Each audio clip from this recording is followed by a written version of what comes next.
Today on the channel, we're going to take a look at what this Epiphone is.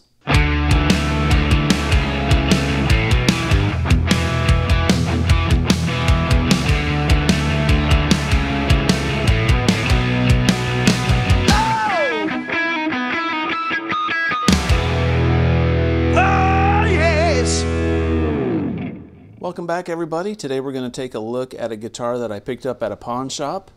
I was out a few weeks ago on a guitar safari with a skipper. For those of you who are familiar with a skipper on my channel, we were out looking around and we found this guitar at a pawn shop, and I've been thinking about it now for about 3 weeks. And I went back today and offered a price that was half of what these things sell for new, and they took it. So I gladly purchased this thing. So let's take a look at what we've got. As you can see, this is a really large case, and you probably kind of know what it is, but let's take a look anyway. Woohoo! It is a Brendon Small Explorer. This is an Epiphone Explorer. This thing is special for several reasons. First of all, it was put together between Epiphone and Brendon Small, and there's been a modification on this. The guy put eye-hook strap hooks on it, which I don't really care. Other than that, this guitar is in excellent shape from what I could tell. One thing that makes this guitar really enticing for me is it comes with Gibson pickups. It's got a Burstbucker 1 and a Burstbucker 2, and it's got a Floyd Rose 1000 series tremolo, tap coils. This is a laminate top, but it looks, the way it's made, it's look like it's bound like a maple cap, but it's a laminate, but I don't care. This finish looks excellent. This is very cool. I love the color of it. It's 24 frets.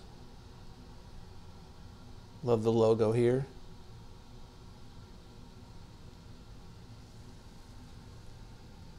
Locking nut. Traditional style headstock.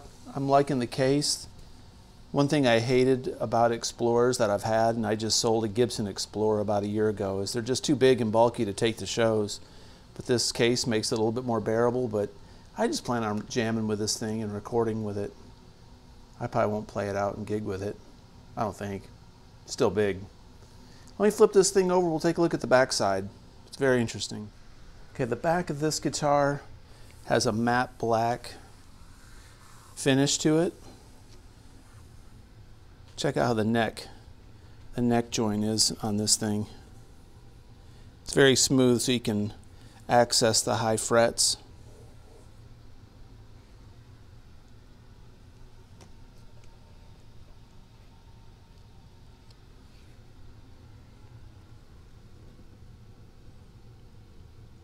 Comes with the Allen wrenches.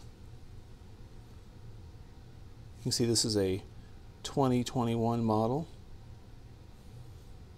Got the signature. They've got the mini Grover tuners. I like those a lot. Those are very cool.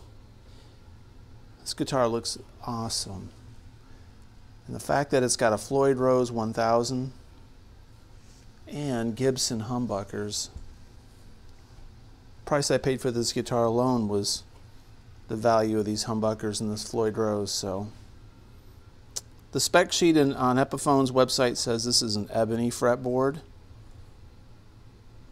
Looks a little bit light in areas for ebony, but I'm going to clean this thing up. It's kind of grubby. I'm going to restring it and clean it up.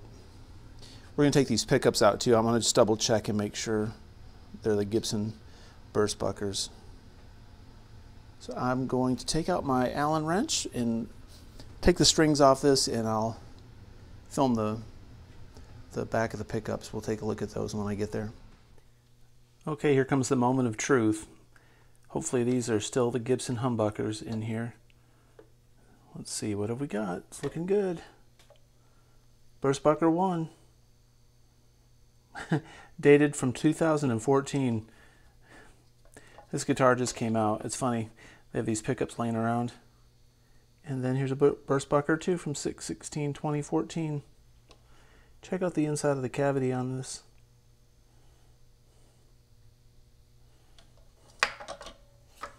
That's pretty cool.